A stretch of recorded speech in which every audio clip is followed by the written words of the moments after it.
संभाजीनगरमधून उपजिल्हाधिकारी खिरोळकरांकडे मोठं घबाड सापडलेलं आहे। बातमी संभाजीनगरमधली लाचखोर निवासी उपजिल्हाधिकारी विनोद खिरोळकरला एसीबीनं बेड्या ठोकल्यात। खिरोळकरनं शेतजमिनीच्या कामासाठी तब्बल 41 लाखांची मागणी केली होती। याआधीही या प्रकरणात 23 लाख रुपये त्यांच्या घरी पोहोचते झाले होते। मात्र आणखी 18 लाखांची मागणी त्यांनी तक्रारदाराकडे केली होती। अखेर पाण्यासारखे पैसे मागणाऱ्या या लाचखोर अधिकाऱ्याविरुद्ध तक्रारदाराने एसीबीकडे धाव घेतली आणि आता हे घबाड सापडलेलं आहे। थेट जाऊयात आमचे प्रतिनिधी माधव सावरगाव यांच्याकडे। माधव, मोठं घबाड एसीबीच्या हाती या उपजिल्हाधिकाऱ्याकडे सापडलंय।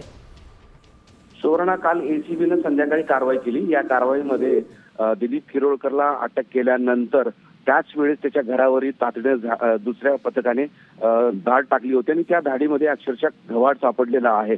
आपले जे व्हिज्युअल पाहतोय आपल्याकडे आलेले त्याच्यामध्ये सोनं आहे, नोटांची बंडल आहेत, आता एकूण जवळपास 67 लाखांचा ऐवज तातडीने एसीबीच्या दुसऱ्या पथकाच्या हाती लागलेला आहे। आणखी बँका त्याचबरोबर इतर जमिनी या सगळ्याची तपासणी सुरू आहे। तेव्हा पहिल्याच दिवशी उपजिल्हाधिकारी निवासी उपजिल्हाधिकारी विनोद खिरोळकर याला एसीबीने ताब्यात घेतल्यानंतर अटक केल्यानंतर त्याच्याकडे एवढं घबाड सापडलंय। आणखी किती घबाड सापडेल असं या निमित्ताने चर्चा सुरू आहे। ठीक आहे, धन्यवाद माधव संपूर्ण माहितीसाठी। तर 59 तोळे सोनं, 13 लाखांची कॅश याचं मोठं घबाड या लाचखोर उपजिल्हाधिकाऱ्याकडे सापडले।